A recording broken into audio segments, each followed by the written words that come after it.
Alden need short update. Meron tayong iba't For ibang Bisco versions of proper. how we start our day. Well, ito yung sa akin. Yan o, yan ang baon ni Alden. Nagtipla na ng kape. Nag-prepare. Nagsuot ng sapatos. At Bisco crackers. Yun o. Sa ito yung interview kay Alden. very at dynamic. Nadine. Ganun ka-dynamic. Na hanggang ngayon tapos na sobrang dynamic. Yes, meron konti, but I'm not saying that the group was very difficult to be part of. But wala kasing effort eh. But as we go along kasi, palalim siya ng palalim. So sabi ko nga, kung gawin namin ngayon, yung Love Siargao, it would be a different, we would have different takes on the characters and the storytelling, etc. But coming from the question of, ano nga yung tanong? Sorry, what's the pop culture love team? Tanong mo yung sasagot ko, hindi ko malala yung question. Gets. Kami kasi, there were a lot of scenes na, tsaka mga lines namin na parang ina-adjust namin depending on what we think is best for the scene.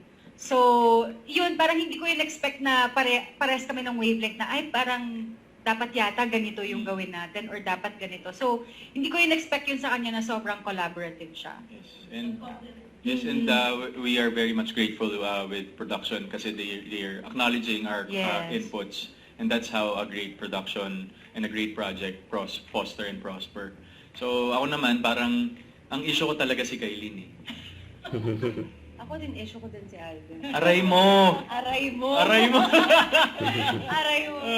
Kidding aside, nothing to be surprised about how Nadine performs. I mean, when she takes on something, may it be for work, an advocacy, a movement, everything about life, she seryoso siya about it. So I think it encompasses everything that she does, and that's what I appreciate because we're on the same boat. So whatever floats your boat. Okay. So yun, parang same wavelength, common objectives, and then parang somehow, ewan ko ngayon ko lang sasabihin to kasi Uy, wag lang ganun. ay wala bang ganun. I think nafu-fuel yung passion.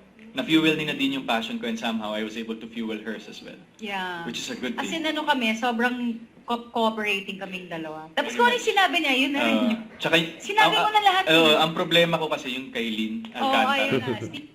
Don't forget to subscribe. Click the notification bell for my update. This is with Charlie Action Vlog. Stay tuned for more videos. See ya.